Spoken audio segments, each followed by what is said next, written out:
Good evening, this is Akshita Mehta. Welcome to Daily Salar Digital. Here are the major updates of the day.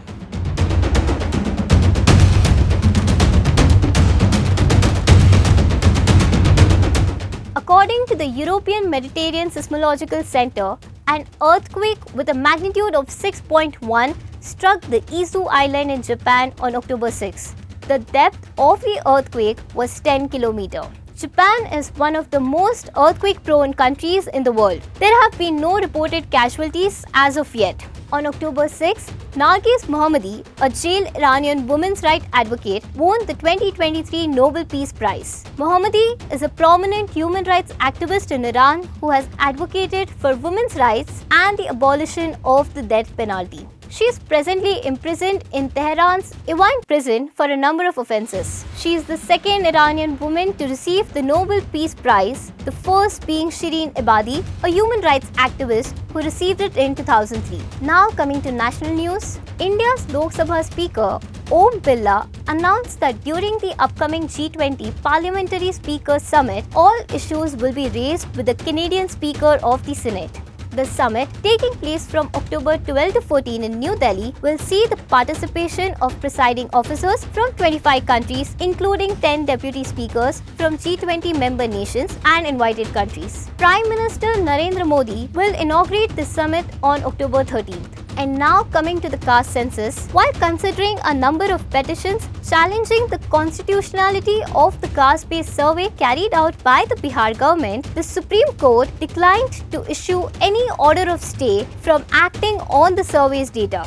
The petitioners' objections that the state government had prevented the stay order by publishing some data as well as the privacy arguments were rejected by the Supreme Court. The next hearing on the matter will be held in January 2024. Now coming to the state news, the Karnataka government has proposed to build 190-kilometer tunnel roads in Bengaluru to decongest traffic in the city. Deputy Chief Minister D.K. Shivkumar said that 8 companies have been found eligible for the construction of tunnel roads. He has also said that these companies will submit a feasibility report and within 45 days, public tenders will be invited for it. A central security agency has received a threatening email demanding Rs 500 crore, the release of jailed gangster Lawrence Bishnoi, and has also threatened to assassinate Prime Minister Narendra Modi and blow up the Narendra Modi Stadium in Ahmedabad. The National Investigation Agency has alerted the Mumbai Police and shared the email's content with relevant security agencies. Mumbai Police have enhanced security arrangements in preparation for the upcoming World Cup cricket matches at Wankhede Stadium.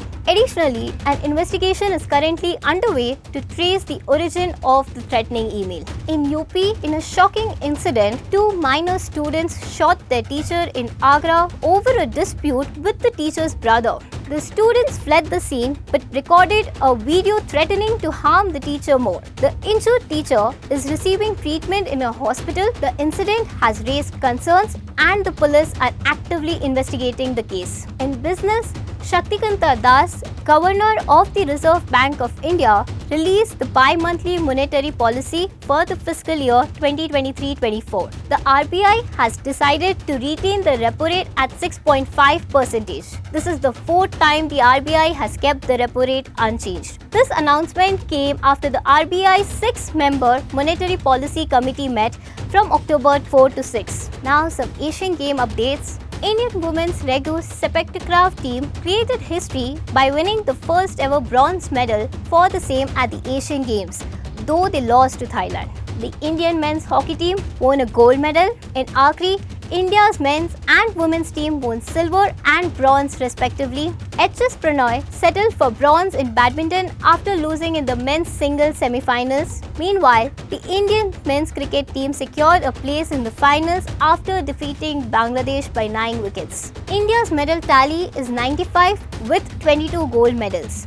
The Chinese government plans to expand its space station to 6 modules in the coming years, thereby providing astronauts from other nations with an alternative platform for near-Earth missions, as NASA's International Space Station might not be operational in 2030. At the 47th International Astronautical Congress in Baku, the future plans for Taikong were presented. The Chinese space station already consists of 3 modules that have been operational since late 2022 and can accommodate up to 3 astronauts at a time. These were the major news stories of the day. For more such latest updates, subscribe to Daily Salar Digital.